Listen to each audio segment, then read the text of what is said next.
Calgary-Shaw. Thank you, Mr. Speaker. Gary Marr felt this Premier's wrath when she determined that he violated a, quote, code of values and ethics when he faced allegations of misusing the powers of his office. Yes. She ordered he step aside until the investigation was complete. Now she's denying that she ever did this. Yesterday, the Premier said, quote, it wasn't something I was involved in. But in March, she said, I asked the Ethics Commissioner to look at that. To the Premier, Albertans are getting tired of your loose interpretation of the truth. Why did you say you had no involvement in the Gary Marr investigation when you clearly ordered it yourself? I must say that as Premier, I was incredibly enthusiastic to ensure that the right thing was done. And, Mr. Speaker, I did ask the Ethics Commissioner to look into this. You will recall, Mr. Speaker, that the turn of events was that the Ethics Commissioner said that because Mr. Marr was a public servant, that he wasn't able to look into it. At that point, the Clerk of the Executive Council took over the entire process. At that point, Mr. Speaker, I was not involved in it. There is nothing that is not absolutely certain with respect to the facts of this, and I think that's something that is lost daily on the opposition, Mr. Speaker.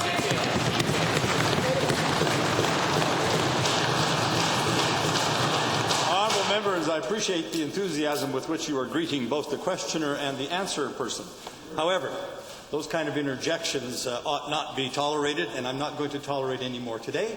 We've had enough, so please, no more interjections. I don't think that that's how you coach or train your children, to interrupt each other, either at home or on the playground or elsewhere or in school.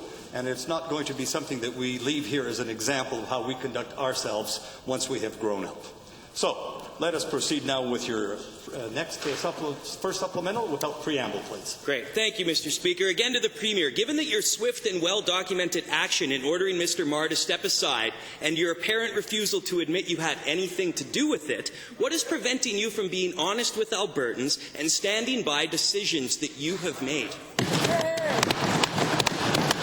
Honourable Premier or Honourable Deputy Premier or someone from the front bench?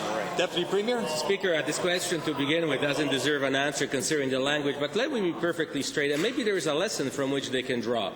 When the issue of Mr. Gary Marr came into being, the Premier did the right thing, the thing that they should have done. If you believe that something may have happened that is wrong, you turn it to the appropriate body to investigate it, either the Ethics Commissioner or the Office of the Clerk. If they believe that something nefarious happened, they should have done the same, as opposed to dragging everybody through the mud over the last 3 months instead of talking about healthcare, education, children, and things that people actually elected us to do.